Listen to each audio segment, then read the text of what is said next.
Pues qué alegría estar con ustedes y conocerles. Es una bendición también para mí, una bonita experiencia haber conocido a sus pastores, su familia. Tenemos algunos años, no son muchos, pero ya de tener una relación cercana.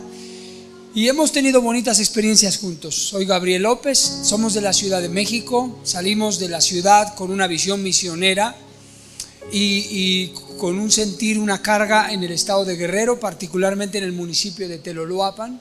Un municipio, pues ustedes saben, famoso, junto con Iguala, Arcelia y Tierra Caliente, por todo lo que uno vive allá, a todo color. Lo que ustedes ven en las noticias, además de que no es ni la mitad de lo que realmente sucede, uno lo vive a colores y a metros de distancia. Pero por la gracia de Dios estamos de pie, firmes, vivos, bajo su cobertura, y seguiremos así, porque Dios tiene sus propósitos. Y pues es una bendición y un honor conocerles. Gracias a Dios por sus vidas. Bien, hemos estado caminando las iglesias que estamos uniéndonos o unidas a Restauración Familiar Cristiana bajo una palabra profética que se desató para el año 2017. Y nosotros estamos incluidos en esa palabra. Y estamos orando también desde enero y estamos enseñando en la congregación, estamos orando a Dios por dirección, qué hacer, cómo hacerlo, cómo implementarlo, Señor, cómo corregir o cambiar, etc. Y esa palabra es una palabra en la Biblia de lo que le llama un tiempo de restauración o reconstrucción o reedificación. ¿Y qué es reconstruir? Reconstruir la definición en el diccionario es muy simple, es reparar o nueva construcción. O reparamos algo que es útil todavía, o de plano hacemos las cosas nuevas de una cosa destruida, deteriorada o dañada.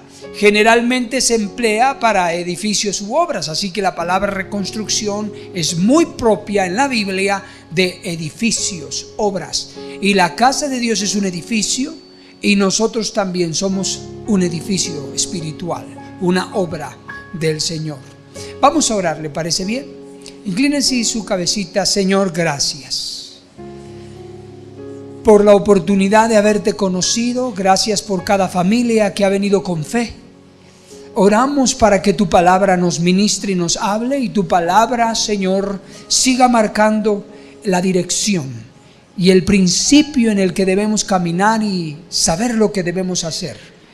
Este día, Señor, nos ponemos todos en tus manos, que tu Espíritu Santo nos ministre, nos hable, y que haya un mover profético, Señor, que despierte nuestro espíritu y lo conecte a tu espíritu en el nombre de Jesús. Amén. En la Biblia, en el contexto, una breve explicación de lo que es reconstrucción o reedificación en el periodo que está en la Biblia. Yo sé que los pastores ya les han estado hablando de eso.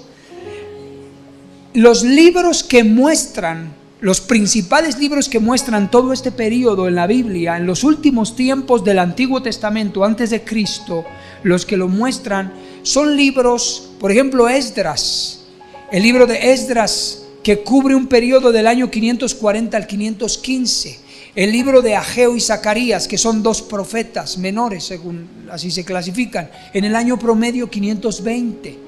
Luego se involucra el libro de Nehemías, año 435 en promedio, antes de Cristo. Pero antes de todos estos libros está Jeremías, Lamentaciones, Reyes y Crónicas, que hablan de la cautividad al pueblo judío, al pueblo de Israel por los babilonios.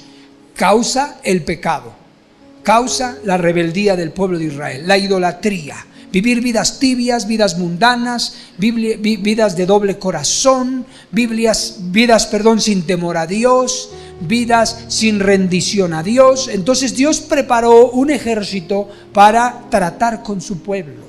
Eso fue en el periodo 586 a.C.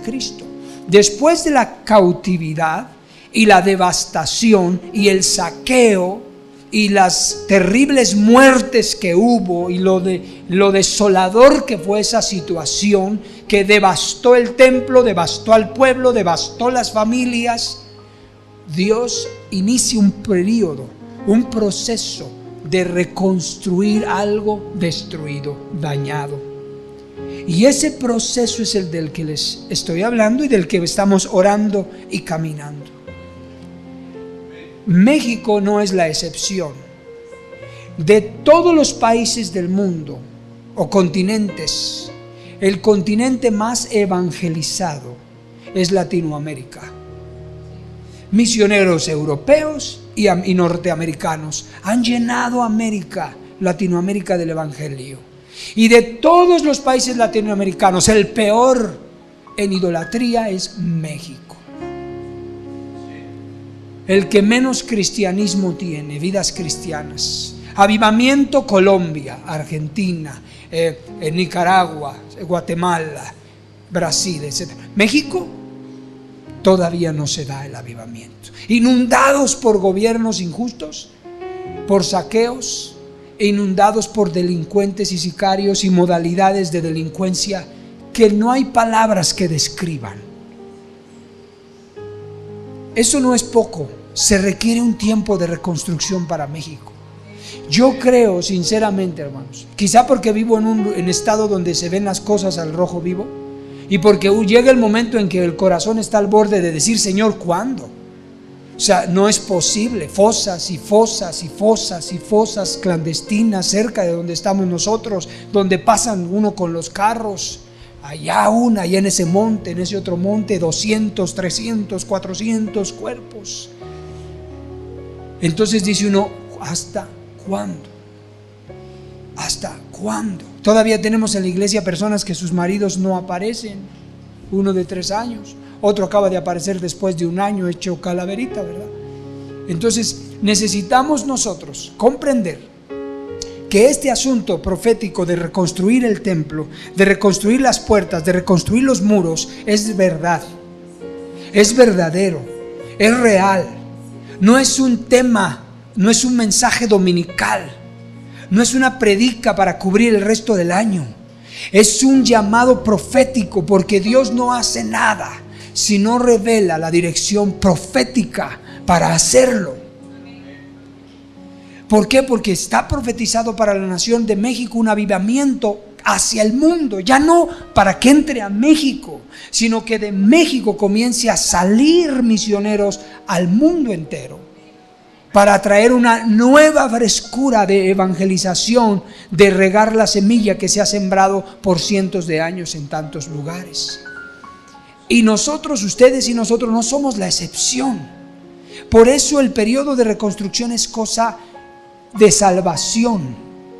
Y yo quiero centrar este mensaje, déjeme tomar hora ya.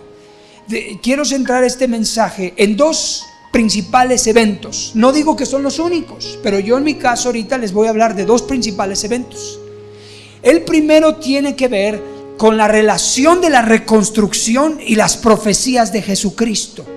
Cómo la reconstrucción, el tiempo de reedificación y reconstrucción, preparó el escenario, activó el reloj para la primera venida de Jesús, a traer la salvación. Y lo segundo es el periodo de reconstrucción. Y básicamente yo me voy a enfocar en el templo.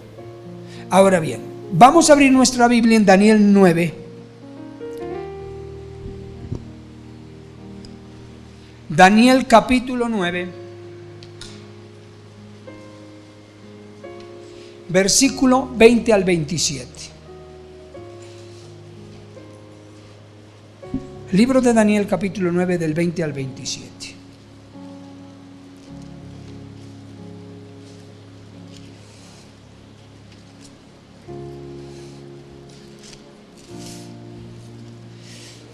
Dice así la escritura en el versículo 20, está en la pantalla para los demás. Aún estaba hablando y orando, dice Daniel, y confesando mi pecado y el pecado de mi pueblo Israel, y derramaba mi ruego delante de Jehová mi Dios por el monte santo de mi Dios. Fíjese por favor, hermanos, hay que aprender a ver los detalles en la Biblia. Era un simple momento de oración de un hombre de Dios, de un profeta, uno, hablando unitariamente, cuantitativamente, una persona, literalmente uno. Yo tengo reuniones de oración el viernes como ustedes, ya vemos más de uno. Y en ese momento Daniel se encontraba en cautiverio con Babilonia. Él estaba ahí, en Babilonia. Y en Babilonia estaba cautivado. Todavía no estaba la reconstrucción, estaba la cautivación, el cautiverio. Y Daniel estaba sirviendo en ese gobierno. Y él mantenía sus convicciones bajo un gobierno injusto. Era fiel bajo liderazgo injusto.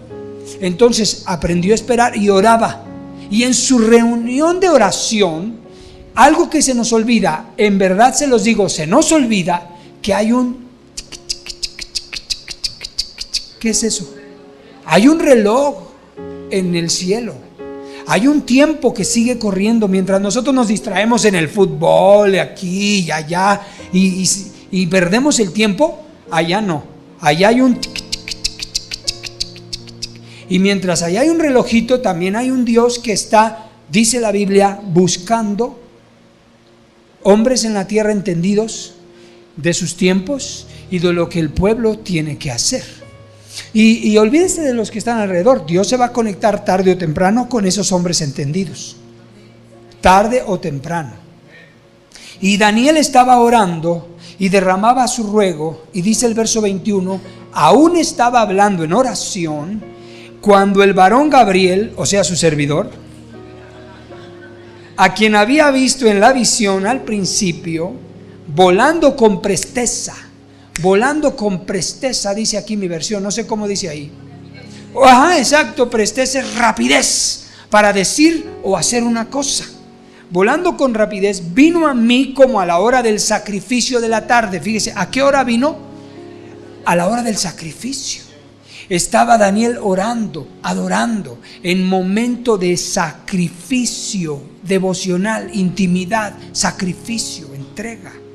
Vino el ángel con rapidez, verso 22, y me hizo entender y habló conmigo diciendo, Daniel, ahora he salido para darte sabiduría y entendimiento. Fíjese, el ángel hizo entender a Daniel y le dijo, he salido ahora, habla de un tiempo, para darte sabiduría y entendimiento. Verso 23, al principio de tus ruegos fue dada la orden. Fíjense, ¿qué dijo? Fue dada la orden al principio de tus ruegos. Vamos a leerlo y explico. Y yo he venido para enseñártela, porque tú eres muy amado.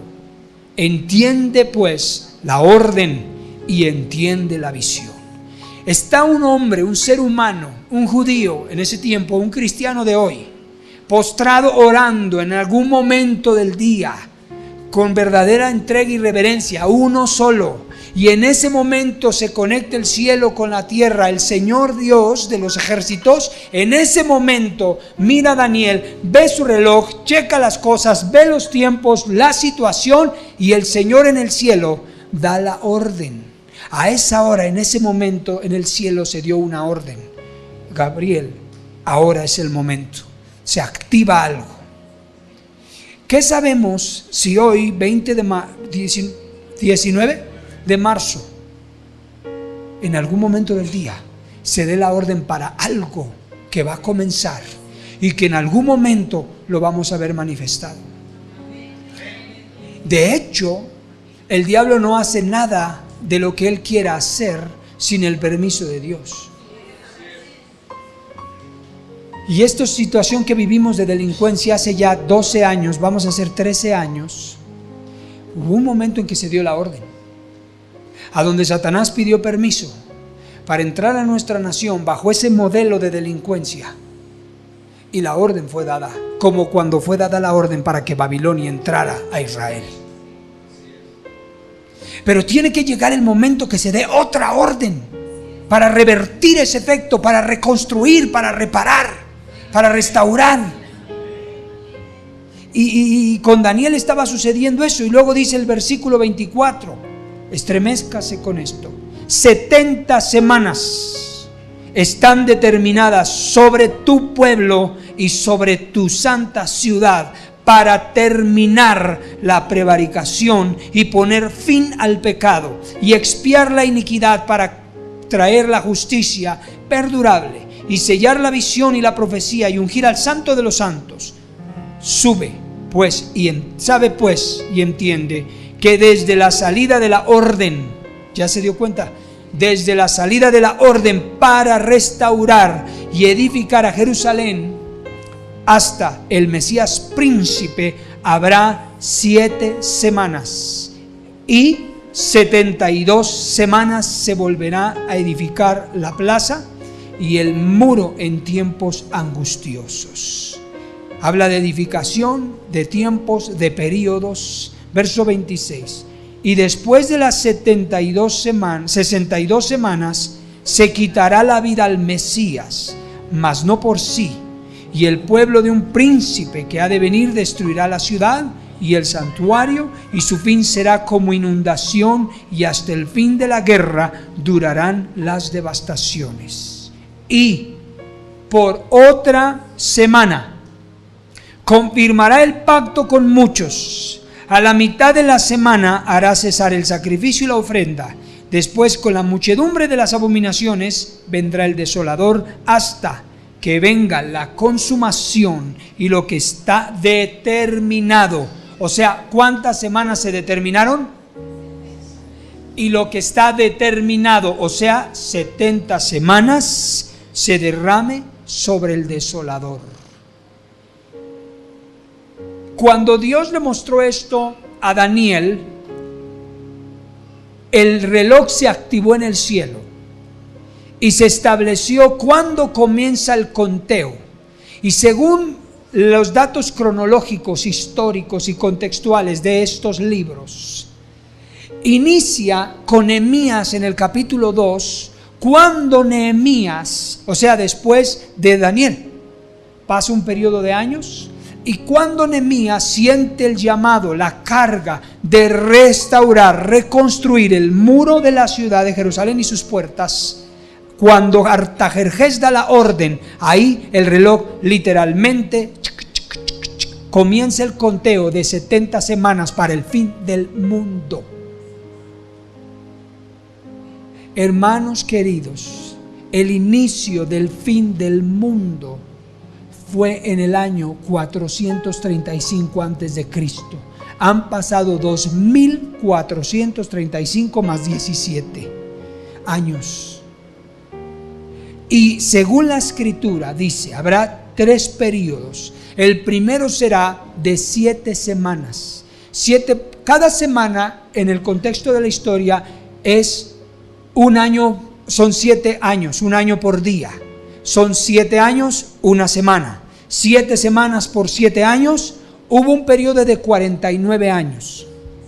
En ese periodo de 49 años aprox, se llevó a cabo toda la reconstrucción del templo y en la reparación del muro y la reconstrucción del muro y las puertas. 7 años de reconstrucción. Después de 7 años, dice, habrá un periodo de 62 semanas. Hasta, o sea, las 62 semanas cubren hasta el Mesías príncipe y le será quitada la vida. 62 semanas por 7 nos da un total de 434 años. 434 años a donde Dios sometió al pueblo judío a un periodo de silencio.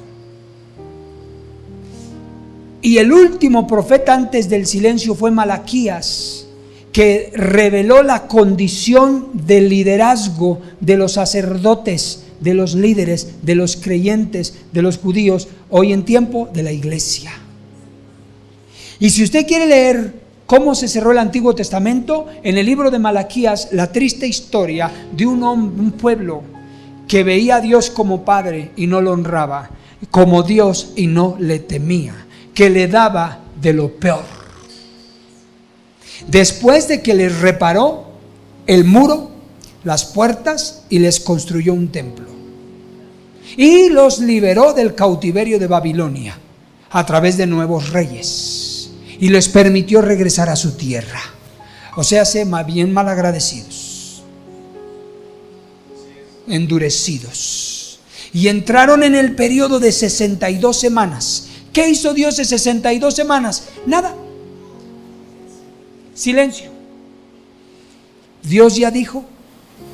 Y cuando Dios dice, no tenemos que andar atrás de él. Él ya dijo, y lo que dijo se va a hacer. Se acabó. Si Dios dijo, hermano, hermana, que te iba a bendecir, solo mantente alineado y va a venir. No estamos rogándole. ¿Sí me explico? Es fe, fidelidad, confianza, comunión y esperar. El problema de la iglesia es que se le olvida que Dios es fiel. Y anda preguntando, ¿y mis bendiciones? Y se empieza a quejar. Y abandona el tiempo, la profecía, el lugar a donde está la cita para el encuentro. Y muchos dejan la cita, no llegan a la cita. Y cuando llega el momento, el Señor dice, bueno, ya tengo mi cita con ella. Dije que la iba a bendecir y ahora es la hora. Viene al café, se siente el Señor, prepara una mesa como con los discípulos, pescado asado con un poco de vino y se sienta. ¿Cómo se llama, hermanita? Y Anita, disculpe, hermana, es un ejemplo. Y el Señor está esperando. Y a un lado Gabriel, su servidor, y al otro lado Miguel. ¿Alguien se llama Miguel aquí? No vino Miguel, ¿verdad? Por ejemplo. Y ahí está el Señor. Y ya se tomaron 3 cafés. Ya hasta Miguel y Gabriel tienen los pelos parados de tanto café. Y Anita no llegó al tiempo de la bendición, porque mucho pueblo abandona. Se les ha olvidado que Dios dijo y será hecho. Habló y se cumplirá. Aunque el mundo pase y la tierra, mi palabra, dijo Jesús, se cumplirá, no pasará. Después de las 62 semanas se le quita la vida al Mesías príncipe. Ahora, déjeme decirle rápido. Entre los años 450 menos 483 años, que incluye 49 años del periodo de 7 semanas, y que incluye 62 semanas de 7 de 434, sumados hacen 483. Si se los restamos al día que salió la orden, el resultado es 33. Exactamente la edad en que el Mesías príncipe le fue quitada la vida. Si sumamos 62 semanas y 7, ¿qué periodo es? ¿Cuántas son? 69. Vea conmigo Daniel 27. Y por otra semana se confirmará el pacto con muchos. A la mitad de la semana hará cesar el sacrificio y la ofrenda. Después, con la muchedumbre de las abominaciones, vendrá el desolador, hasta que venga la consumación y lo que está determinado, es decir, 70. Hay una semana. O sea, por favor entendamos, iglesia, y despertemos. Desde que se activó la profecía, cuando inició el periodo de reconstrucción, dijo el Señor Dios de la tierra para el mundo entero 70 semanas y se acabó este sistema. Viene Cristo y el milenio. 70 semanas. Por favor, ya pasaron 69. Ya pasaron 69. Por eso el Santo Espíritu inspiró a esos apóstoles para escribir: no digáis que va a tardar, que tardará y demorará, porque va a llegar tarde o temprano. Ahora, quiero llevarles qué es lo que pasó. ¿Por qué no corrió la última semana? ¿Por qué la otra semana no está corriendo? Vea conmigo Juan 1:11, por favor. Juan 1:11, perdón. San Juan 1:11.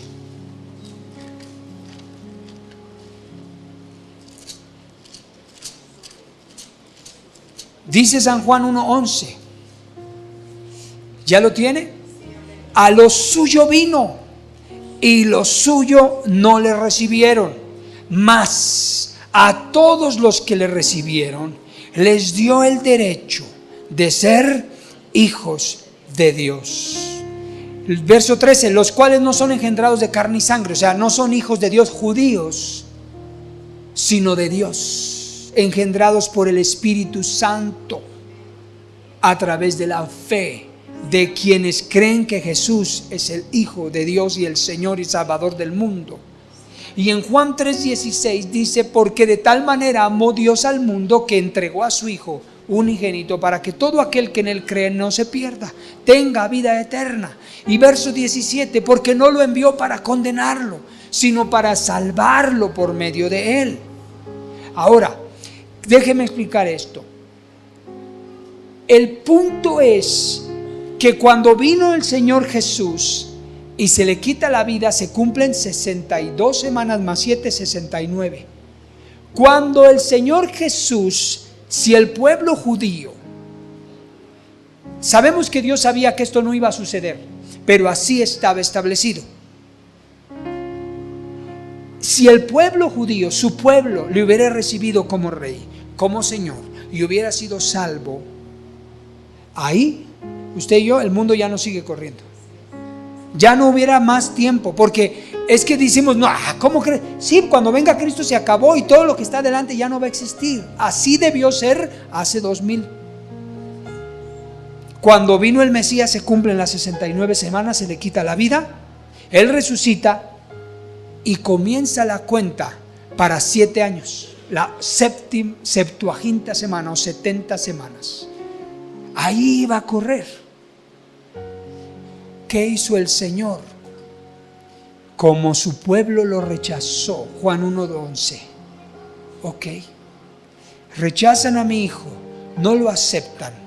El Señor vuelve a dar la orden: párame ese reloj. Pararon el reloj en la semana 69.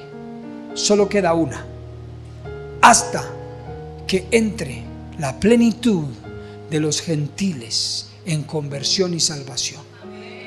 A ese periodo que Dios extendió se llama periodo de gracia. Por eso es que por gracia soy salvo. Por eso es como ¿alguien ha ido a México, a la Ciudad de México? Haz de cuenta que el chofer tiene prendido el tú. ¿Cómo llega la gente corriendo cuando está el tú en el metro?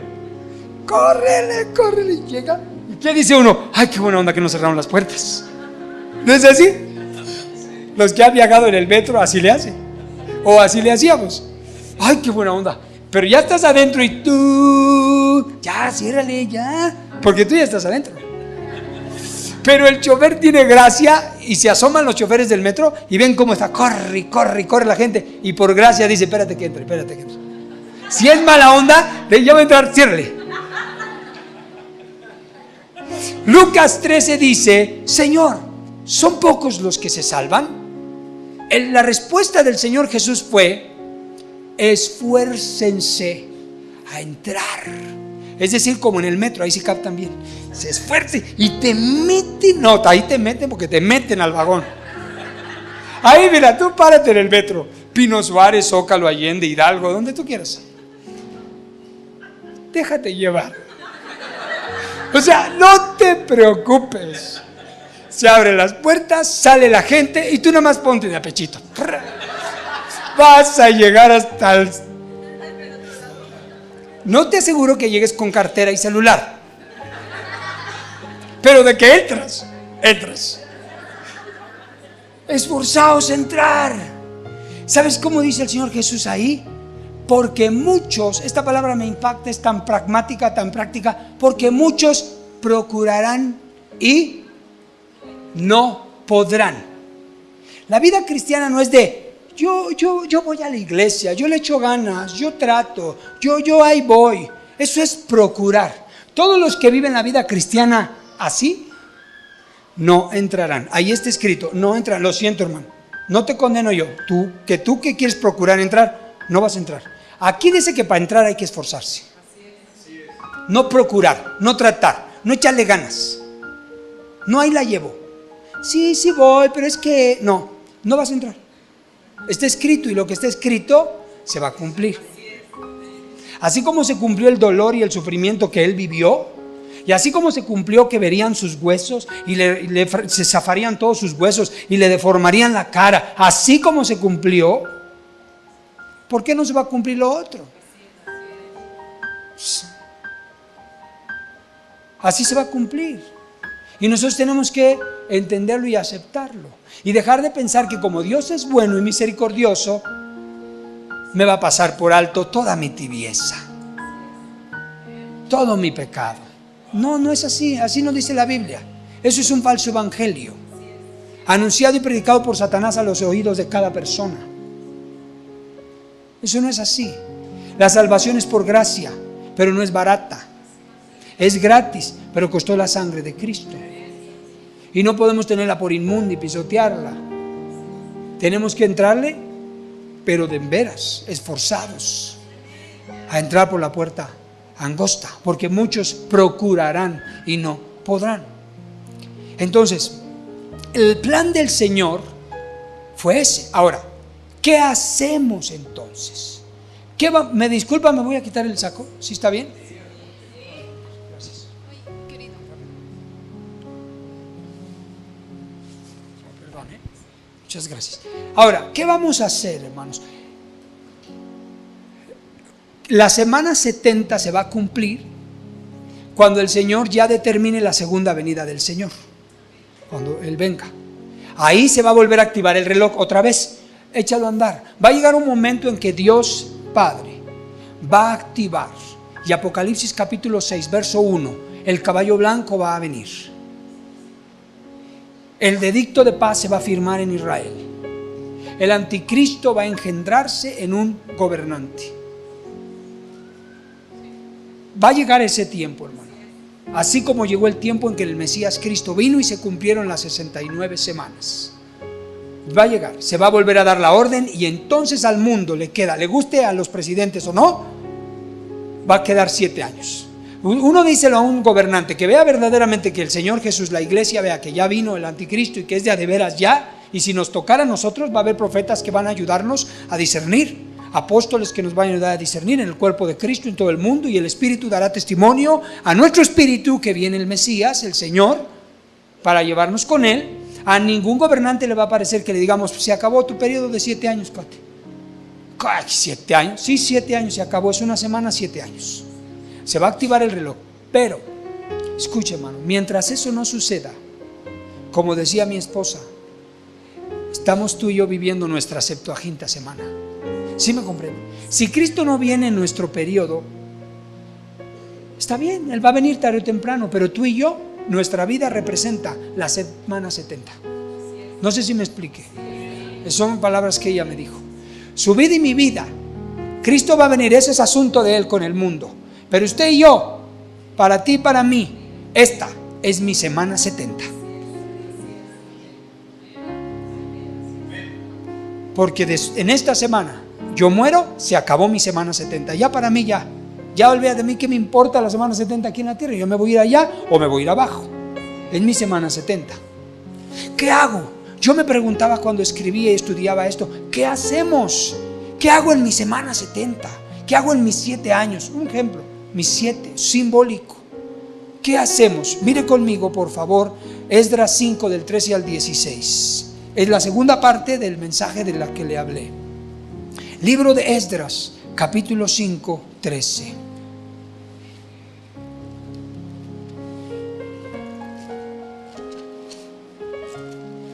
Esdras 5, verso 13 al 16. Sí, 13 al 16 dice: pero en el año primero de Ciro, rey de Babilonia, el mismo rey Ciro dio orden para que esta casa de Dios fuese reedificada. Está hablando de la casa de Dios. Fuese reedificada. También los utensilios de oro y de plata de la casa de Dios, que Nabucodonosor había sacado del templo que estaba en Jerusalén y los había llevado al templo de Babilonia. ¿Se acuerdan que Nabucodonosor saqueó la casa, se llevó los tesoros? ¿Verdad? Esos. El rey Ciro los sacó del templo de Babilonia y fueron entregados a Sesbazar. Sesbazar es muy probable que sea Zorobabel, del que la Biblia habla en los profetas Ageo y Zacarías, a quien había puesto por gobernador, y le dijo: toma estos utensilios, ve y llévalos al templo que está en Jerusalén, y sea reedificada la casa de Dios en su lugar. Entonces Sesbazar vino y puso los cimientos de la casa. ¿Qué hizo Sesbazar o Zorobabel? Puso los cimientos de la casa de Dios, la cual está en Jerusalén. Y desde entonces, lea esto por favor, diga, todos leamos esto. Y desde entonces hasta ahora se edifica y aún no está concluida. Amén. ¿Qué hacemos? Pues esto. Hay que seguir edificando la casa. Hay que seguirla reconstruyendo y restaurando el templo de Dios, el edificio de Dios, morada de Dios, que somos nosotros. Hay que seguir trabajando en la tierra, en el templo, en la tierra de Dios, porque hasta ahora no ha sido terminada, completada. Es lo que Dios está esperando. Está esperando, permítame aquí tantito, no me voy a sentar mucho, no voy a romper. Así, está esperando el Señor el tiempo. Ya acabaron. Bueno, me parece bien, va a decir él, supongo, ¿verdad? Me parece bien que hasta ahí ya ha pasado un buen rato. Y ahí está Miguel otra vez y Gabriel, o sea, su servidor. Sí, ya, Señor, ya ha pasado un buen rato. Ya es como los días de Noé, Señor. Ya Jerusalén está rodeada de ejércitos. Ya según tus escrituras, sí, ¿verdad? Yo creo que ya está todo como se acordó, ¿verdad? Sí, mira, Cortázar ya acabó, le echaron ganas. Sí, también hay en Telo, sí, va bien. Sí, oye, pero quieren comprar 2 edificios más. Sí, pero ya no hay tiempo para eso, ya, se acabó. Así va a pasarle a algunos. Mira que van a hacer una escuela bíblica, qué padre, Señor, les damos otros 20 años. No, ya. Lo que hicieron, lo hicieron. Lo que aprovechó. O sea, muchos se van a quedar a medias, porque va a iniciar el tiempo en que Él vea la casa en general terminada. Y Él diga, ahora es el momento. Jesús va a dar la orden, inicia la semana 70. Se va a presentar Satanás. ¿Está bien? Ahora es tu tiempo. Solo tienes 7 años. Los primeros 3 y medio será paz, orden y gobierno, finanzas, estructura financiera, una sola moneda, una sola policía. Trabaja 3 años y medio. Después de esos 3 años y medio, te desenmascararás y serás tal cual eres, la bestia y el anticristo. Después de esos 3 años y medio vendré con Miguel y pelearé contigo y te destruiré. Y te encadenaré a ti, al falso profeta y al dragón.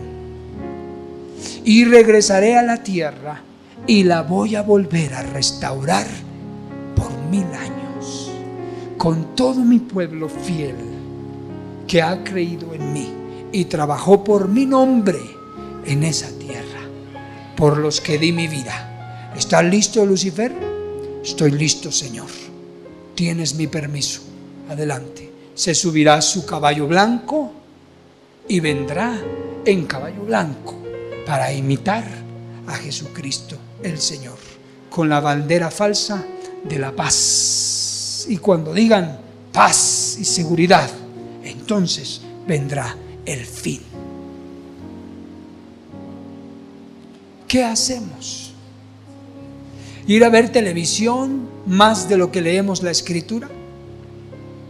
¿Irnos los domingos a los partidos de fútbol y ser irregulares en la iglesia? Perdonen la palabra que voy a usar, la digo respetuosamente. ¿Ser cuentachiles con el diezmo y la ofrenda? ¿Comprarme un televisor más grande cuando la casa necesita micrófonos, bocinas? Cuando el televisor que tengo ni siquiera me alcanzan los ojos para recorrerlo y ya quiero uno más grande. ¿Sí me comprende? Cuando vivimos viendo por nosotros, ¿qué hago, Señor? ¿Sabe qué sucedió? Esdras se levantó. Le voy a leer unos textos en el capítulo 1 del libro de Esdras, por favor. en el primer año de Ciro, rey de Persia, para que se cumpliese la palabra de Dios. No fue voluntad de él. Dios usó a un rey inconverso por boca de Jeremías, su profeta. Eso sí, despertó Jehová el espíritu de Ciro, rey de Persia, el cual hizo pregonar de palabra y también por escrito por todo su reino, diciendo, despertó su espíritu. Despertó el espíritu del rey a través del profeta, de la profecía. La palabra profética despierta nuestro espíritu.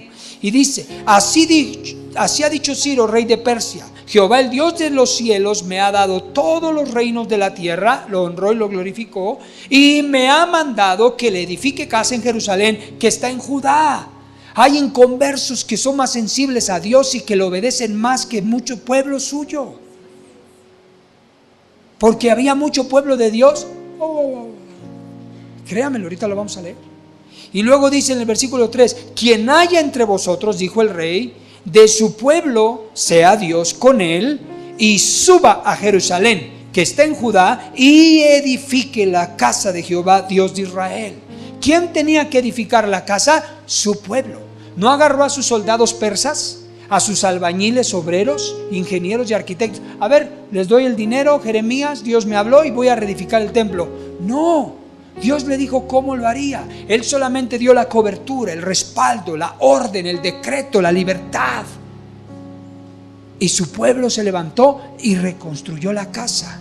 Si lo vemos en ojos de hoy, ¿qué estamos esperando? ¿Que el presidente nos diga eso en la televisión, en Televisa y TV Azteca? No, las leyes nos han dado libertad de culto. Las leyes de Ciro, por ejemplo, están reproducidas aquí.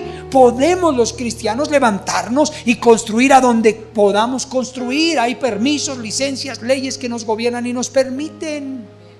Lo que tenemos que hacer es, su pueblo tiene que venir, unirse y comenzar a construir. Porque podemos. Las leyes lo permiten. No estamos como en Cuba, no estamos como en los países de árabes, donde el gobierno se opone, donde las reuniones en China y en Corea, en algunos lugares así, son clandestinas. Ahí sí ni cómo defendernos. Necesitamos un Ciro que dé la orden. Pero México, al que mucho se le da,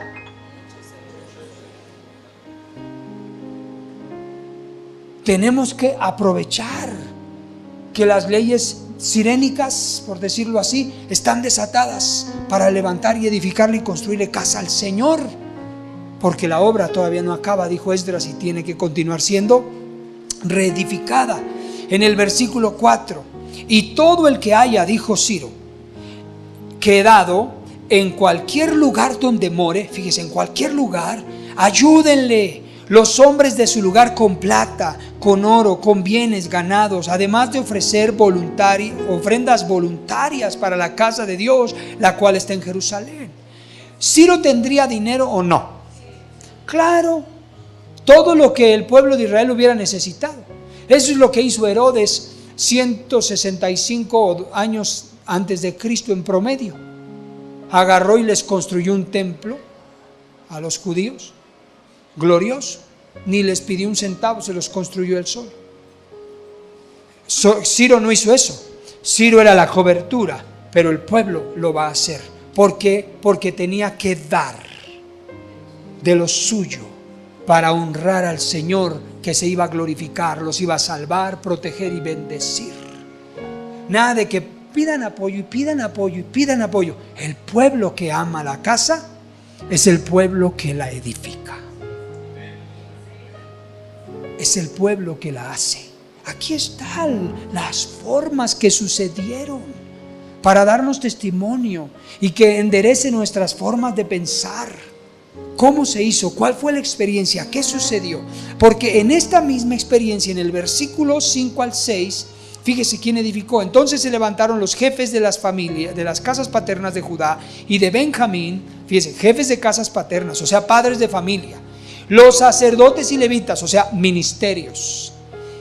Y dice, todos aquellos cuyo espíritu despertó Dios para subir a edificar la casa de Jehová, la cual está en Jerusalén. 3 grupos: padres de familia, ministerios y todos los demás, que Dios despertó su espíritu para edificar la casa. Conexión del espíritu profético en Ciro con el espíritu de la profecía en el cuerpo de Cristo. Y en el capítulo 2, del 64 al 69, podemos ver cómo ellos entregaron los jefes de las casas paternas. Verso 68 dice: y algunos de los jefes de las casas paternas, cuando vinieron a la casa de Jehová que estaba en Jerusalén, hicieron ofrendas voluntarias para la casa de Dios, para reedificación en su sitio. Según sus fuerzas dieron al tesorero de la obra 60,000, etcétera, etcétera, etcétera. Ellos dieron según su capacidad, según sus fuerzas, los jefes de las casas paternas, y la respuesta del pueblo la leemos ahí. En el capítulo 3, verso 1, habla de la unidad que tuvo el pueblo. Por ejemplo, dice: cuando llegó el mes séptimo, cuando todo comenzó en Ciro, 7 meses después, estando los hijos de Israel ya establecidos en las ciudades, se juntó el pueblo como un solo hombre. El pueblo se unió, era como un solo hombre. Y un solo hombre habla de una unidad integral. Mismo sentir, mismo pensar, mismo Dios, mismo espíritu, misma palabra. Un solo. No hay de que yo me voy para acá y mi cabeza me lleva para allá, o mi brazo para allá. No, un solo hombre va igual a todos lados, el mismo. Y así caminaba el pueblo. Vamos y vamos, venimos, hacemos. No un montón de disensión, ¿verdad? Había unidad. El espíritu profético unió esos corazones. Y en el verso 2 me llama mucho la atención esto. Entonces se levantaron Jesúa, hijo de Josadac, y sus hermanos los sacerdotes, y Zorobabel, hijo de Salatiel, y sus hermanos.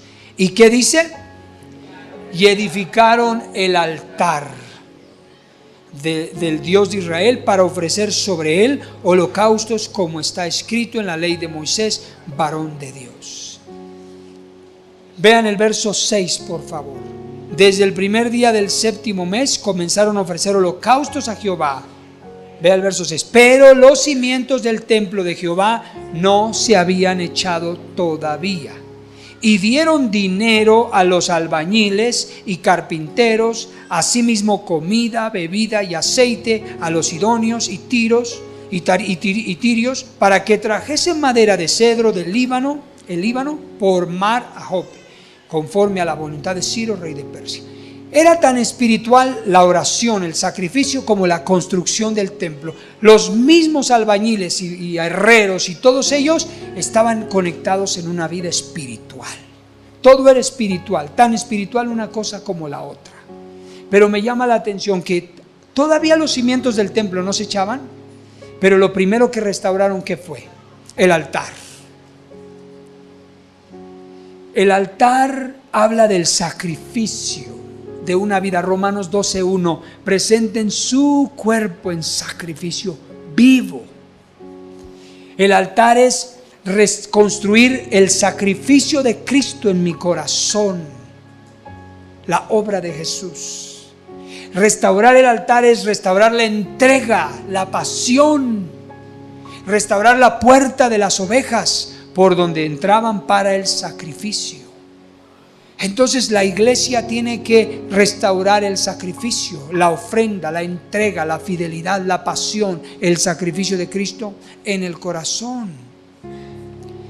En el verso 6 y 7 vemos que aún el templo no estaba, pero ya eran una iglesia. El templo no estaba, pero ya adoraban y ya hacían sacrificios. Quizá Cortázar no tiene un templo propio ahorita, pero ya son una iglesia. No hay un templo propio, pero son ustedes la iglesia. Ya hay sacrificio, ya está restaurado. Ahora hay que entrar a la otra etapa. ¿Qué hacemos mientras viene la semana 70? Seguir edificando la casa, porque todavía no se termina. El periodo de reconstrucción, restauración es súper importante, que antecede al advenimiento, a las manifestaciones de Jesús en la gran evangelización. Porque finalmente Jesús cuando vemos que Jesús vino a salvar, sí, pero lo hizo mediante la predicación, mediante la evangelización.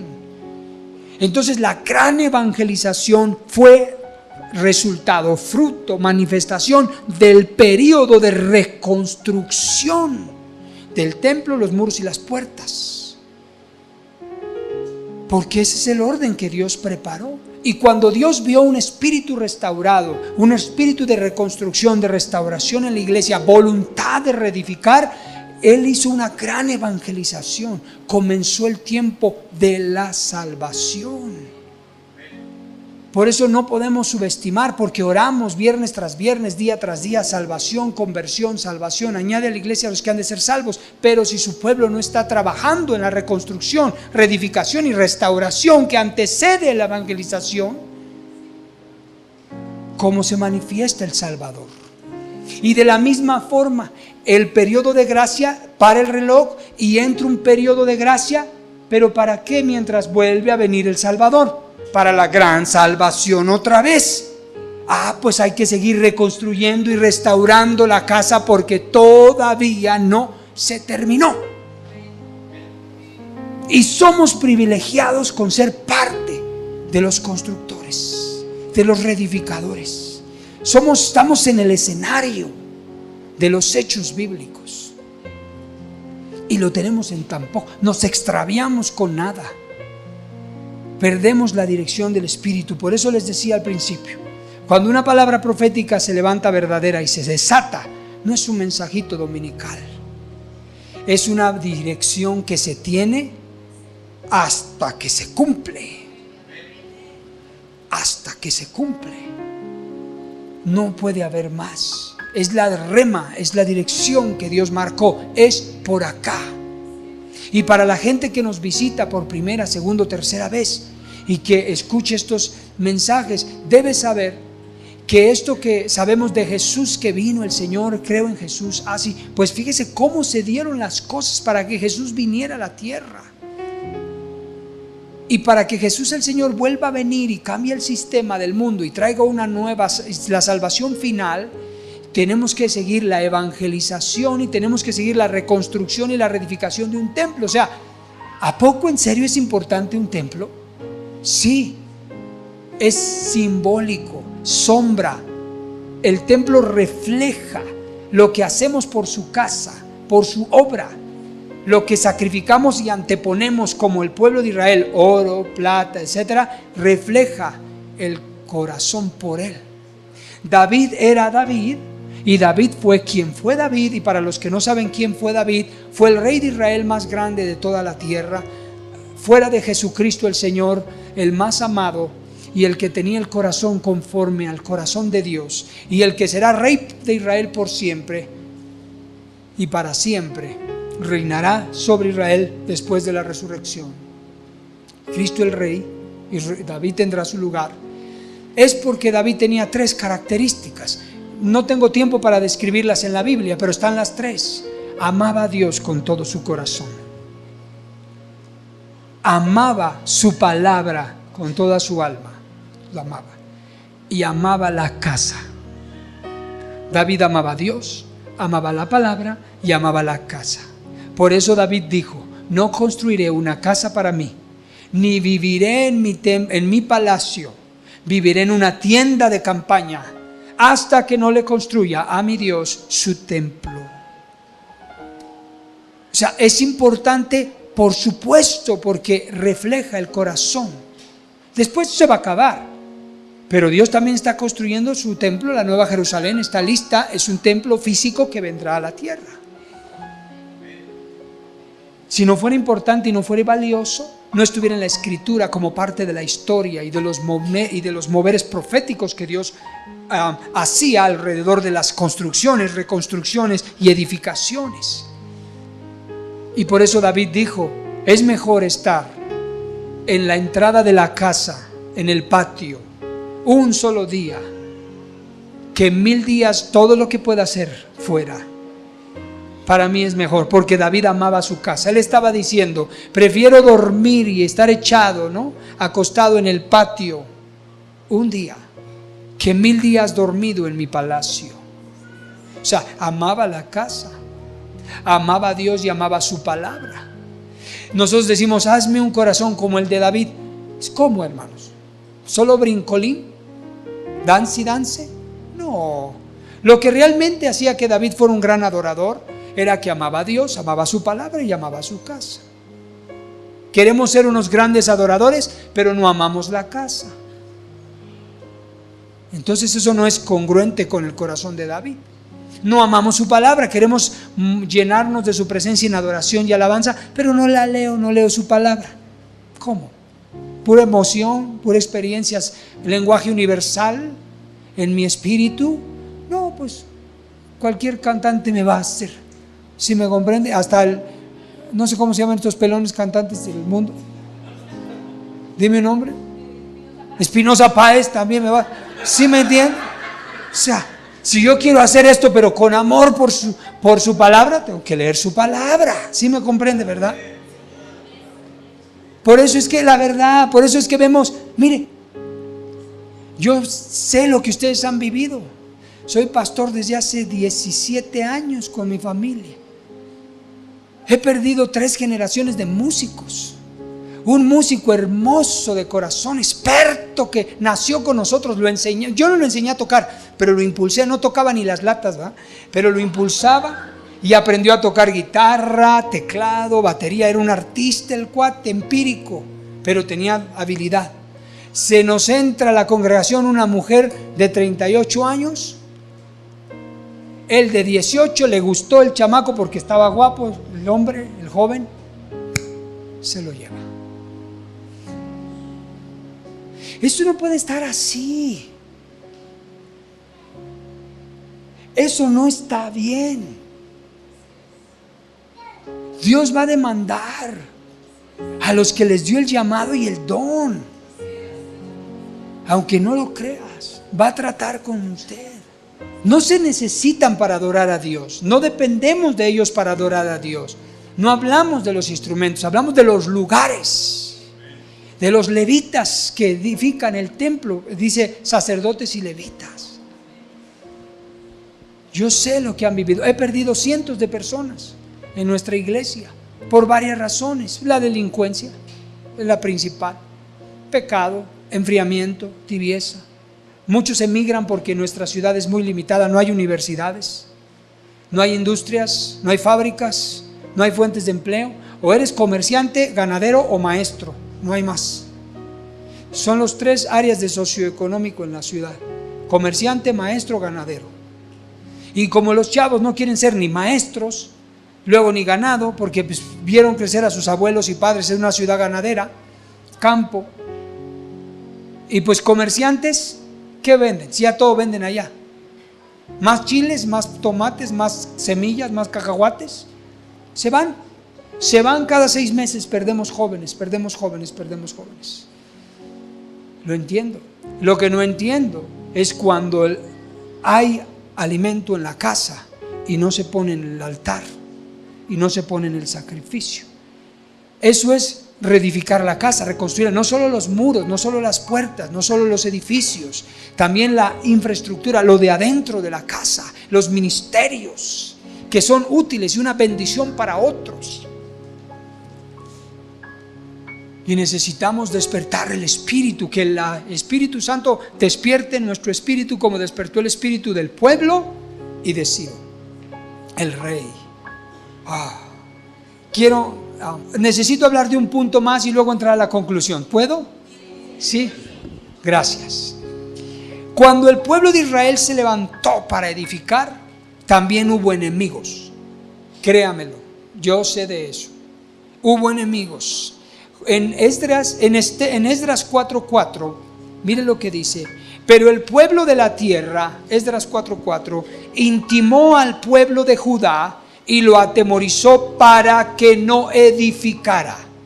El pueblo de la tierra. Esto representa gente de afuera, inconversos e incluso familiares que intimidan al pueblo de Dios, gente que se convierte. Por ejemplo, la gente nueva que está aquí comienza a crecer, comienza a despertar su espíritu, comienza a tener fe, a entender las escrituras y comienza a dar pasos de fe. Hay pueblo de la tierra alrededor, gente, amigos de trabajo, sociedad y familia que te van a intimidar para que no edifiques, para que no crezcas, para que no edifiques la casa.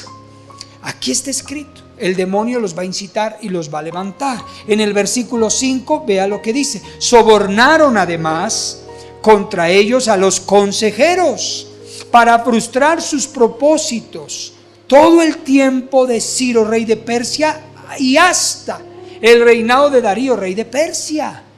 Consejeros. Esto habla de líderes, aún cristianos, que se van a oponer a la edificación, que van a criticar, murmurar, no sé por qué. Bueno, sí creo saber por qué, pero... Y también alguien que se diga que conoce, alguien que se diga que sabe, y que lo único que sabe, o que no sabe, es que no sabe. Pero se van a levantar como consejeros para oponerse. Y mire, hubo un periodo bien largote, casi 100 años de oposición. Escuche eso. Aquí dice el versículo 5, desde Ciro hasta Darío. Y vea el versículo 6 al 7. Y en el reinado de Asuero, en el principio de su reinado, escribieron acusaciones contra los habitantes de Judá y de Jerusalén. Verso 7. Por si fuera poco, también en días de Artajerjes escribieron Bislam, Mitrídates, qué feos nombres, ¿verdad? Eran feos sus formas de ser y hasta sus nombres eran feos. Y los demás compañeros suyos, a Artajerjes, rey de Persia, y la escritura y el lenguaje de la carta eran en arameo. Déjeme decirle rápido lo que estudié. Rápido. 20 años en el tiempo de Ciro, 550-530. Luego un rey menos de poca importancia, por eso casi no suena, que se llama Cambies, de 12 años. Es 530 al 522. Luego Darío el Grande, que habla Zacarías y Ageo. Y luego Asuero, que aquí está, que en el tiempo de Esther 1:1. Y luego Artajerjes, que es Langimano, el que habla el hermano Wilson, que es el rey de Nehemías. O sea, hasta el tiempo de Nehemías no dejaron de oponerse a la reconstrucción, restauración y reedificación. 100 años. Ahí está descrito en estos versos. Promedio casi 100 años. En otras palabras, hermanos, si estamos esperando que las aguas se calmen, si estamos esperando que se aplaque fulano, que se aplaque sultano, estamos esperando un ambiente más propicio para iniciar, siento desilusionarlos. Ellos no se van a cesar, porque Satanás es el que incita y él no descansa. Tenemos que hacerlo desde donde estamos, con lo que tenemos y con quien contamos. Punto. Cuando yo inicié la construcción de nuestro auditorio, lo inició todo en el mes de mayo del 2010. Era uno de los periodos más fuertes de la delincuencia. Con decirles que con mucha pena y tristeza tuve que comprarle una máquina revolvedora a un pobre al maestro de obra. Se la pagué como la pidió, no le regateé, porque los sicarios le paraban las obras. Allá hubo una época muy larga donde construían una casa, una casita, y llegaban los sicarios y a ver al albañil, el patrón, dile al patrón que tanto, si no paras la obra y si no te levanto a ti. Y él pues se paraba. Había albañiles que entregaban las obras, ya no construían, el patrón ya no construía, los negocios empezaron a caerse, nadie pintaba sus fachadas, empezaron a cerrar muchos negocios, preciosos negocios, créanmelo, buenos patrimonios, prósperos, cerrados. Todavía tú vas a Teloloapan y les ofrezco un tour gratuito por los lugares donde cayó uno, cayó otro, levantaron uno o a otro, cerraron un negocio, otro, gratuito, o con una pequeña ofrenda. No, no es cierto. Pero en serio, ahí está así el escenario, ¿no? Entonces era una época muy difícil. A otro maestro de obra le compramos un taladro industrial para perforar piedra, porque nuestros terrenos son rocosos, enormes. Tienes que perforar la piedra, que se llama barrenar, y con dinamita, ¡pum!, tronarla y luego hacerla cachitos para poner el terreno plano. Compramos a otro maestro de obra el taladro porque ya no podía trabajar en telo. La familia que estábamos ganando para Cristo era una empresaria, casa de materiales. Ella nos empezó a vender los primeros materiales para la construcción, bloc, cemento, varilla, muy bien. Ya no aguantó más la presión, la empezábamos a ganar para Cristo, a ella, a sus 2 hijos. Pues no aguantó más porque se le metió le pusieron un interventor, pero no de gobernación, sino de la otra gobernación. Se metió a trabajar ahí voluntariamente a fuerzas. Usted me da empleo, yo voy a estar aquí checando lo que entra, lo que sale, para que a mi patrón le dé cada mes tanto. Ya no aguantó porque ella vivía en la parte de arriba, su casa de materiales es abajo. Se despidió de nosotros, oramos por ella, se fue. Su esposo, alcohólico, no quiso convertirse, fue 3 veces a la iglesia, lo mataron ellos en un Oxxo afuera porque ya no quiso entrarle. Un empresario, dueño de trailers y casas de materiales, se acabó. Entonces, esa se fue, pero nosotros construíamos y construíamos. En un mes de diciembre, mientras poníamos el arcotecho, tenemos un domo, un arco, pues se veía la grúa levantando las láminas así desde la carretera. Ahí en la esquinita, a 200 metros, se estaban llevando al dueño de una refaccionaria. Ya lo habían secuestrado 2 veces. Y a mí algunos me venían y me decían: pastor, está peligroso. Yo no declaraba palabra, pero tenía todas las cargas en mi mente y en mi corazón y las llevaba en oración. Cuando estuve con el hermano Wayne Myers en una gira que lo acompañé hacia Tierra Caliente por gusto de él, que se dio ese gusto, estuvimos en Arcelia con un pastor que no podía construir, no quería construir, y el hermano Myers le dijo: pues si no inicia, aún en medio de estos tiempos nunca va a iniciar. Yo lo hice. Nada dijo nada de mí el hermano Myers, ni yo dije nada. Nos respetamos con los otros pastores porque cada quien sabe la fe y la presión. La única vez yo hincado siempre oraba, cobertura, no acepto una extorsión, no entregaré un solo centavo a ellos. Tú darás cuenta por nosotros, Señor, y era mi oración. Por casi 4 años que nos llevamos construyendo. Y la vez que hubo más presión fue cuando hermanos que ayudaban en la construcción me llamaron temprano: pastor, ¿qué crees? Acaban de llegar 3 hombres, entraron a la obra y con una libreta empezaron a checar datos y salieron. Y yo le pregunté a él, me dijo: ¿qué hacemos? Le dije: si me preguntas, yo te voy a devolver la pregunta. Yo tengo fe para seguir, estamos en las manos de Dios, pero si tú no quieres seguir, está bien, cierren y vayan. No. Si usted dice que seguimos, seguimos. Pues seguimos, nunca paramos. Hasta que terminamos la obra por completo y hasta el día de hoy seguimos. Por su gracia, por su cobertura. Tenemos que iniciar con lo que hay desde donde está. Porque siempre habrá enemigos, siempre habrá opositores. A ellos se les levantaron por 100 años. En otras palabras, nunca lo soltaron. Yo no entendía, hermanos, estoy entrando en una parte central final. Yo no entendía, le decía a la pastora Maribel, nosotros teníamos un grupito de empresarios en nuestra iglesia. Mi esposo y yo plantamos esa misión hace 17 años. Viajábamos a Teloloapan, Guerrero, se hacen 4 horas de la Ciudad de México. Salíamos el viernes, regresábamos el domingo. Viernes, regresábamos el domingo. Viernes como misioneros, 2 años. Y después de esos 2 años fuimos ganando empresarios, gente pudiente. Y cuando pasa el tiempo, lo que sucedió en nuestra experiencia fue que mi visión era un terreno grande. Porque yo no quería un zapato pequeño, sino un sartén, o un sartén pequeño, un sartén grande, para que Dios hiciera. Mi visión fue la iglesia más grande de todo el municipio y de la región. Y esa era para la gloria del Señor.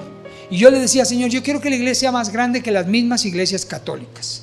Es más grande que las iglesias católicas. Y es la iglesia más grande de la ciudad y de la región para la gloria de Cristo. Pero esa visión, ¿cómo se cumplió? Pues la verdad ya ni sé. Pero sé que Dios es bueno y te ayuda si tu amor está en su casa, en su palabra y en Él. Y pones tu vida si es necesario para cumplir su propósito. Nosotros pensábamos que los empresarios que teníamos pues iban a ser nuestro brazo fuerte. Pero ¿cuál va siendo la sorpresa? Que primero empezó todo con el terreno. Había personas que me presionaban: pastor, este terreno ya, mire, nos hemos tardado. ¿Cuánto mide? No, pues mide 250 metros cuadrados. No, Batea, ¿cómo crees? Yo estoy pidiendo cuando menos 1500. No, y que 400. No, 1500. Yo ni sé ni por qué dije 1500. Me han preguntado, pastor, ¿y por qué 1500? No sé. O sea, que tú me digas que yo sabía. No sabía ni lo que pedía. El asunto es que por la gracia de Dios pasaron 2-3 años, varios años, y llega una oferta. No, pues están vendiendo lotes en esta nueva colonia. Se dio el caso. Por la gracia de Dios, la mujer que los vendía, una empresaria, no vive en Telo por las amenazas, ella vive en México. Me conocía porque evangelicé a su hermana, murió su hermana de cáncer, me invitó a 2 sepelios de su hermana y de su sobrino que murió por alcoholismo. Entonces, ese tiempo que tú siembras y que parece una semilla que jamás dará fruto, llegó el momento en que esa mujer vendía lotes y me le presenté: hola, ¿cómo está? Hola, Gabriel, qué gusto, bla, bla, bla. Pues yo quiero unos lotes. Muy bien, yo tengo varios lotes, miden 200 metros cada lote. ¿Cuántos lotes quieres? Quiero 7, por lo menos. Quería más, pero, o sea, los 1500, ¿no? Pero no cuadraba, entonces eran a hacer 1600. Entonces, buscamos en su plano, no había juntos. ¿Qué 600? ¿Qué 800? ¿Qué 1000? No, 1500. Y por gracia de Dios sale un pedazo ahí, bien padre, ¿no? Pero son 1400. El Señor me debe 100 metros, estoy esperando que me los pague. No, ya me los pagó, porque nos donaron otro terreno de 400 metros del otro lado, pero ahí me debe 100. Entonces, cuando empieza el proceso, bueno, ¿qué vas a hacer, Gabriel? Pues usted sabe, voy a construir una iglesia y papá, mi visión es esta. Oye, ¿por qué quieres tantos? Así me dijo. No, pues yo quisiera más, pero con estos 7 me conformo. Bueno, está bien, Gabriel, te voy a donar 2 terrenos. Dije, qué buena onda, y empezó la bendición. Entonces hay que pagar 5. Nos dejamos de ver, pasó el tiempo. Me dan un rumor: ya está aquí la señora, ya está aquí, ya llegó. Le digo a Jenny: vamos a verla. ¿Dónde la vemos? Fuimos a verla y le digo: bueno, vengo a verla porque hemos orado y quiero saber ya, de los otros 5, ¿cuánto me los deja y de a cómo? Y ya platicando me dice: a ver, otra vez dime, ¿qué vas a hacer? Y ya le vuelvo a explicar qué voy a hacer y todo esto. Muy bien, qué bonita visión, bla, bla, bla. ¿Cuántos te di? 2. Entonces faltan 5. Me dice: no, Gabriel, no. Creo que ya no puedo ayudarte. Porque pues te doné 2. ¿Cómo te voy a ayudar con los? No te puedo dar ni facilidades, ni tampoco descuento. ¿Cómo le vamos a hacer? Pues usted dígame. Yo por acá el corazón decía: pero tú eres Dios, Señor, tú sabes. Y me dice: bueno, pues hagamos una cosa. Como no te puedo dar facilidades, ni te los puedo dejar más baratos, te los voy a regalar todos. La gloria para Cristo. Aleluya. Yo no sé cómo no encontré uno de 1800. Le digo a Jenny: para haber sabido le pido más. Yo creí que me espantaba. ¿Cómo vamos a espantar a Dios si el espantado es uno? A Dios no hay nada que lo espante, ni que lo sorprenda, ni que lo agarre distraído. Él está bien plantado y Él sabe. Pídeme y te daré por herencia a las naciones y por posesión tuya todos los confines de la tierra. Él solo lo que quiere es que amemos a su Hijo Jesucristo. Él quiere que honremos a su Hijo Jesucristo. Primera de Juan 5: el que honra al Hijo tiene la vida. Quiere que lo honremos, que lo amemos, que lo respetemos, que lo llevemos en el corazón y que lo llevemos a cada rincón de la tierra como el único y suficiente Salvador y el Rey infinito y suficiente para todas las cosas. Y si tenemos eso con su Hijo Jesucristo, Él nos dará todo lo que le pidamos. Su palabra dice: si yo ya les di a mi Hijo Jesús, ¿cómo no les daré todas las demás cosas? Pasado el tiempo, pues pensamos que con los empresarios que teníamos la íbamos a hacer. Pues sabes, Dios no comparte su gloria con nadie. Y Dios es soberano y Él decide de quién recibe y de quién no recibe. Yo lo aprendí eso. Y Dios se lo mostró a Jenny. Porque no sé qué pasó en sus corazones. Ahora yo pienso que Dios lo permitió porque sus corazones empezaron como solitos, sin ofenderlos, sin herirlos, sin lastimarlos, como que a enfriarse y a corromperse. Y se empezaron a salir uno por uno. 4 teníamos. Nos quedamos, Salmo 72, verso 16, con un puñado. Pero cuando comenzó el reloj, cuando salió la orden para nosotros, después de orar y pedir y tener voluntad de construir nuestra casa, 5 lugares hemos estado, 4 rentando y el 5.º es la casa.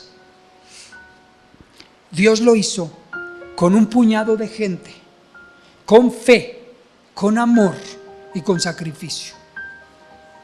Y Dios nunca le dio la gloria. Dios mostró eso a Jenny. Yo no comparto mi gloria y no quise recibir de ellos porque no quise compartir mi gloria con ellos. Dios lo hizo con los pobres de la tierra. Porque con los que lo hicimos no somos ricos. La gente por 4 años casi dejó de comprar colchón, cambiar de refrigerador, televisor. Un hermano vendió su carrito para pagar una promesa. Otro vendió un terreno con el que pensaba construir su casa. De ese terreno, venderlo y construir su casa. Su familia le armó un San Quintín. Medio pueblo se echó encima. ¿Cómo si te heredé esos terrenos yo a ti? Son para tu casa. Sí, pero son míos y voy a hacer con ellos lo que yo quiera, ¿no? O te los devuelvo, le dijo a su mamá. No, no me los devuelvas, pero te los di para la casa. Pero voy a construir primero la casa de Dios y luego Él me dará para construir la mía. No, pues olvídate. Sembró la venta de ese terreno, se dedicó a venderlo, lo vendió, trajo el dinero. Y así muchos nos quedamos sin cambiar de auto. Tuvimos que sacrificar, claro, porque no somos ricos. Damos por fe de lo que Dios nos da. Lo compartimos. Pero como dice el gran hermano Wayne Myers, no le quites la cobija a Pedro para tapar a Pablo.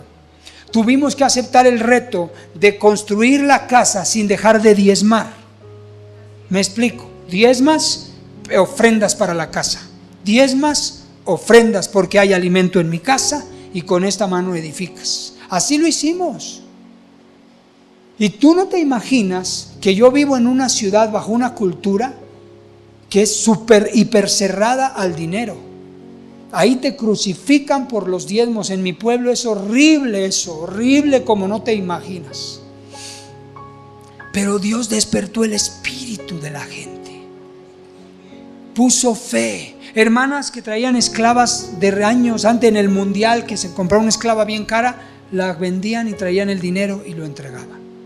Una hermana con un bonito corazón de Chihuahua que vive en Izcapuzalco, otro municipio, pero se congrega con nosotros, llorando: pastor, no tengo, pero le dije a mi Dios que voy a ofrecer tanto y que Él me dé para cumplirlo. Yo no sé qué pasa, en un mes viene la hermana bien contenta con un rollito de tela, de esa de terciopelo, un lotecito de oro que su hija le regaló. Mamá, toma, vende todas estas joyitas para que tengas dinerito para lo que quieras.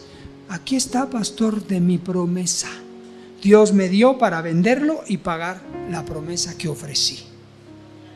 O sea, se trata, como dijo Ciro, entrega el sacrificio, reedifica mi obra, reedifica mi templo, reedifica mi casa. Tenemos que, obvio, sacrificar, compartir. Pero sabes, hay tantos testimonios tan hermosos.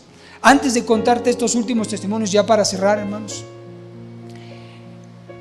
cuando se levantaron las primeras promesas, una mujer que se convirtió conmigo, la bauticé a ella y a sus 3 hijos, tiene 4, 3 de los 4, esposa de un narco. Ese narco salió de la ciudad por los sicarios que entraron, lo echaron fuera, tomaron la plaza. A ella la ganamos para Cristo, pero ella se convirtió, pero estaba medio deschivetada. Se le iban las cabras al monte. Y se entregó. Finalmente la salvación vino a su vida, a sus hijos. Pero antes de iniciar con las promesas empezó a corromperse. Y estuvo en la reunión cuando hicimos el levantamiento de las promesas. Haz de cuenta de lo que la Biblia inicia la reconstrucción sobre el terreno que recibimos donado, con escrituras, escrituras públicas ante notario. Iniciamos y ella levanta la mano y ofrece 100,000. Yo ofrezco 100, porque otros ofrecieron 100. Unos iban a vender una cosa, otros otra. Levantó la mano y dijo: yo ofrezco 100. Cuando ella levanta la mano y ofrece 100, aquí en mi espíritu siento algo que me decía: no recibo la ofrenda. Okay. ¿Sabe lo que hice? Mi esposa Jenny nunca supo hasta después de 2 años lo que guardé en mi corazón. Cuando se hace eso, esa noche, por los próximos días y semanas y 2 años, yo oraba: Señor, de rodillas, tú eres rey y soberano. Tú aceptas ofrenda de quien tú quieres y rechazas de quien no quieres. No tengo paz con la ofrenda de ella. Si estás de acuerdo, yo la suelto. No quiero ese dinero, pero tú eres rey.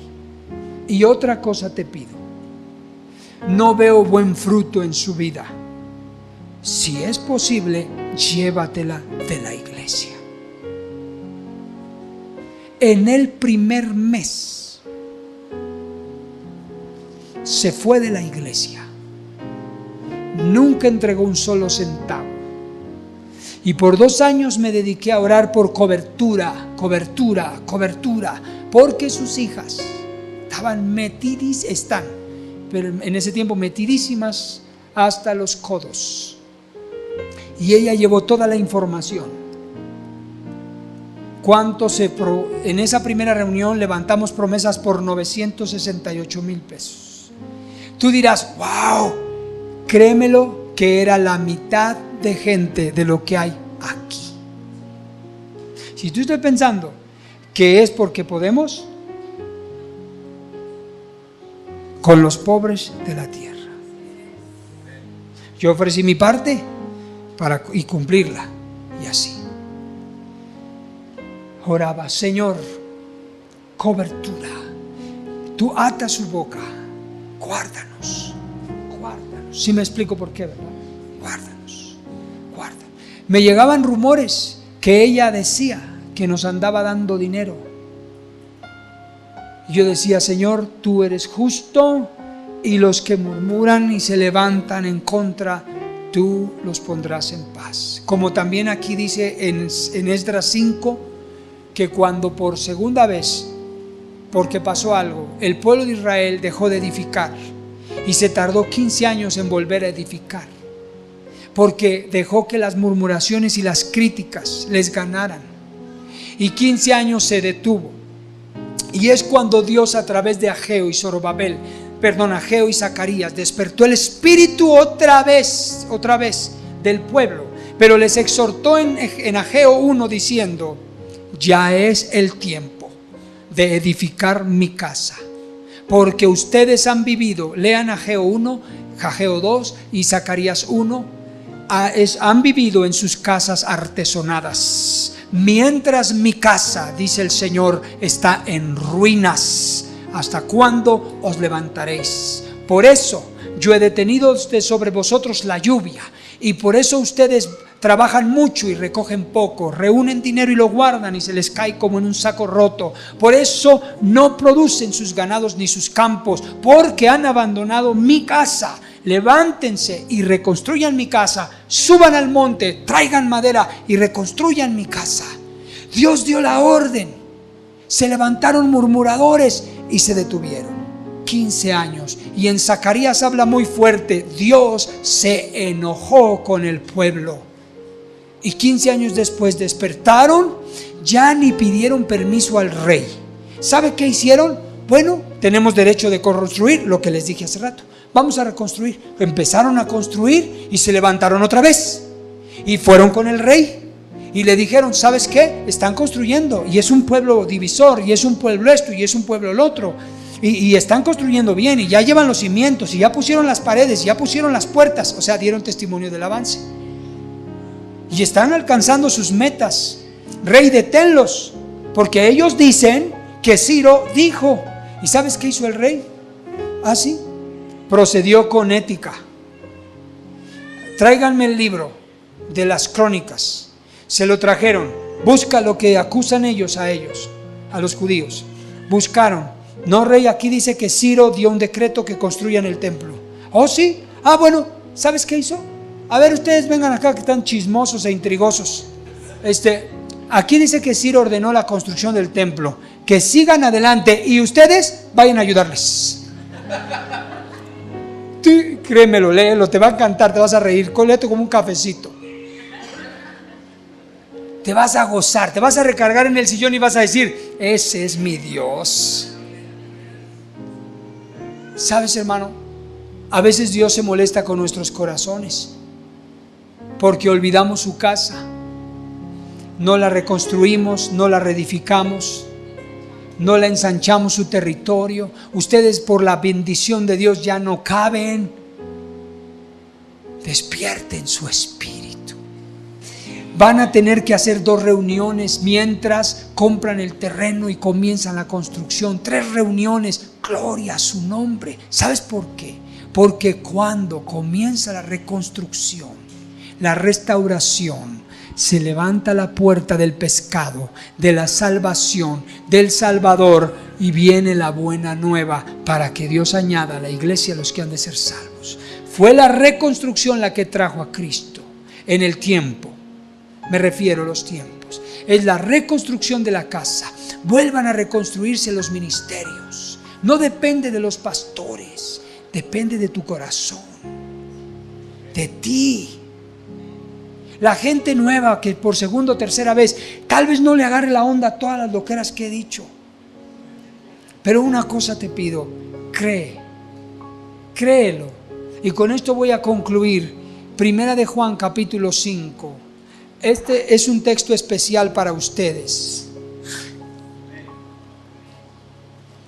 Para la gente que viene por primera, segunda o tercera vez. Y gracias por el tiempo que me excedí. Disculpen. Primera de Juan 5:20. ¿Lo tienen en la pantalla? A todos me dirijo, pero en especial a las personas nuevas. Por algo está usted aquí. Usted es parte de algo grande. Y dice así: pero sabemos que el Hijo de Dios ha venido. ¿Verdad que sabemos que ha venido? Y nos ha dado entendimiento para conocer al que es verdadero. Y estamos en el verdadero, en su Hijo Jesucristo. Este es el verdadero Dios y la vida eterna. No teman, familias que están por primera, segunda, tercera vez. Si te preguntas, ¿será, no será? Estoy bien aquí, me invitaron. Ahí está. Estamos en su Hijo Jesucristo. Este es el verdadero. Es el verdadero Dios y es la vida eterna. Lo dijo el apóstol San Juan. Jesucristo es el verdadero Dios. Jesucristo es el verdadero. Es la vida eterna. Así que tenemos que descansar que encontramos por fin el camino a casa. Jesús